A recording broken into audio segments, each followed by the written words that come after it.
Quels sont les objectifs réels de l'aménagement d'un terrain agricole?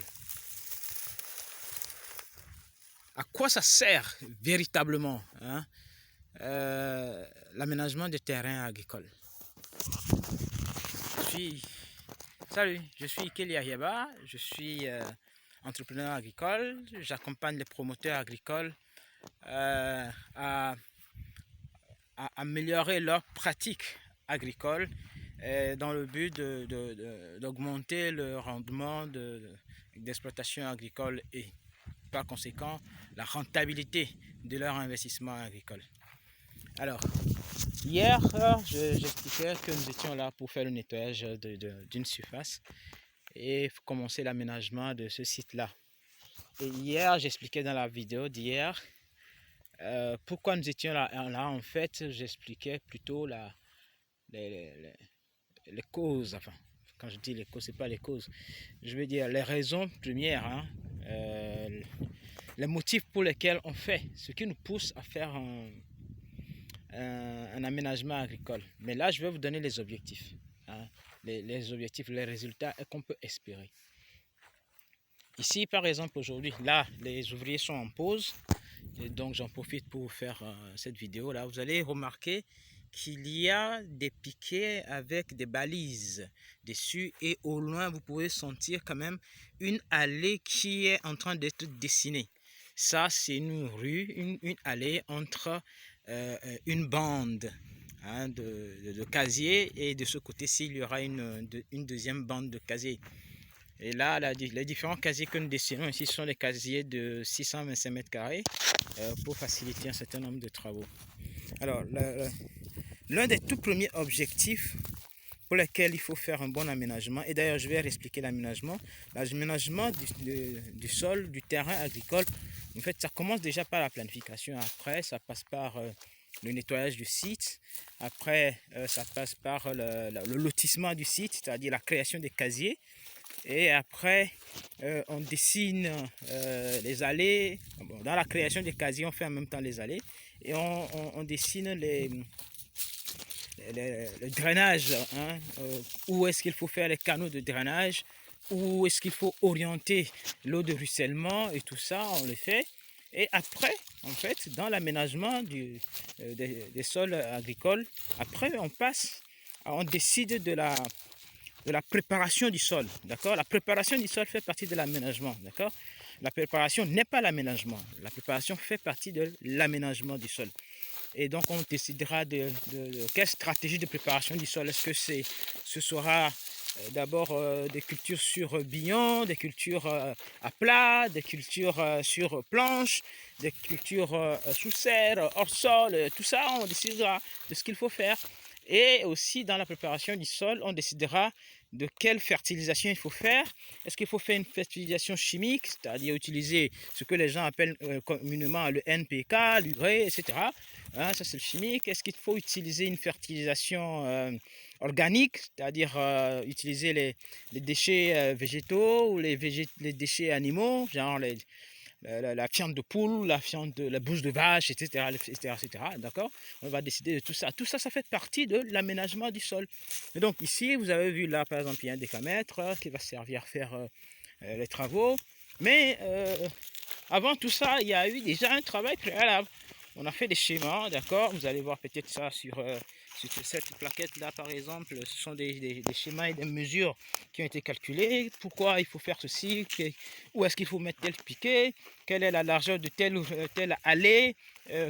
À quoi ça va servir l'allée? Il faut décider de tout ça pour faire l'aménagement du sol. Et donc là, maintenant, je reviens à l'objectif. Le tout premier objectif, c'est, je l'ai dit hier, dans la vidéo d'hier, le tout premier objectif, c'est d'avoir la maîtrise de la surface que l'on est en train d'exploiter. Le tout premier objectif. Donc, vous devez savoir combien de surface j'exploite. Est-ce que j'exploite véritablement 500 mètres carrés, 600 mètres carrés, 1000 mètres carrés, 12 000 mètres carrés, etc. Vous devez le savoir. Quand on dit qu'on exploite 1 hectare, est-ce que c'est véritablement 1 hectare ou c'est autre chose? Et c'est important d'avoir cette maîtrise de la surface véritablement exploiter. La deuxième chose, le deuxième objectif, hein, c'est d'avoir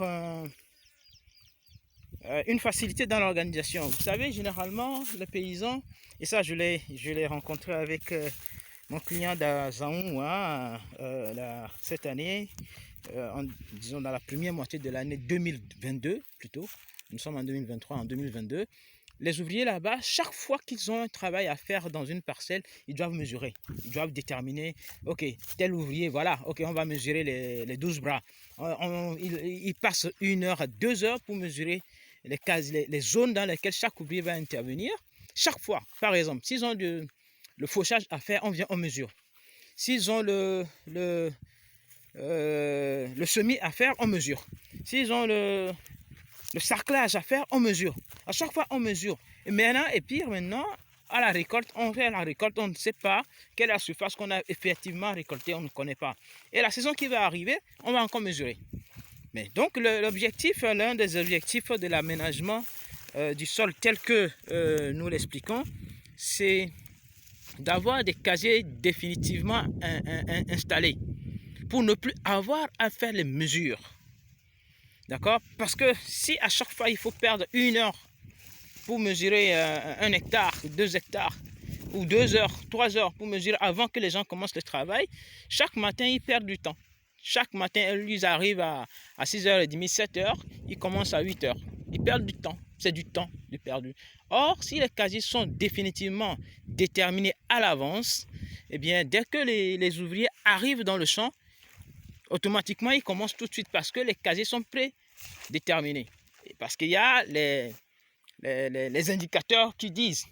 L'autre objectif qui permet d'avoir pour lesquels on détermine en fait on fait le quadrillage, l'aménagement du site agricole, ça permet de pouvoir identifier chaque casier, c'est-à-dire identifier nommément. Et ça facilite l'adressage. Quand je parle de l'adressage, par exemple, lorsque vous voulez envoyer un ouvrier travailler dans une zone 2 de votre champ, de votre site agricole, il suffit de lui dire, bon voilà, va dans tel casier, le numéro, vous pouvez lui donner le nom, vous pouvez dire le casier Kofi, le casier Kodjo, le casier Abra, vous pouvez aussi dire le casier A1, le casier A10, le casier C9, et tout de suite, vous le savez. Et avec le schéma que vous avez, de votre ferme, vous pouvez suivre à distance, faire les marques. Vous savez qu'ici on a travaillé. Il ne suffit pas qu'on vienne vous dire, oh, aujourd'hui on a fait 10 carrés. Vous ne savez pas dans quelle zone, on va vous dire, bon, on va faire ça dans telle zone, bon, proche de la rivière, et vous n'avez aucune idée véritablement de ce qui a été fait. Mais par contre, lorsque vous faites le quadrillage de votre site, dès lors qu'on vous dit, bon voilà, on a travaillé dans A9, vous savez tout de suite ce qu'il reste à faire. On ne viendra pas vous dire le lendemain encore qu'on a travaillé à 9. Donc à distance, vous pouvez suivre l'évolution de votre ferme agricole, de votre site agricole.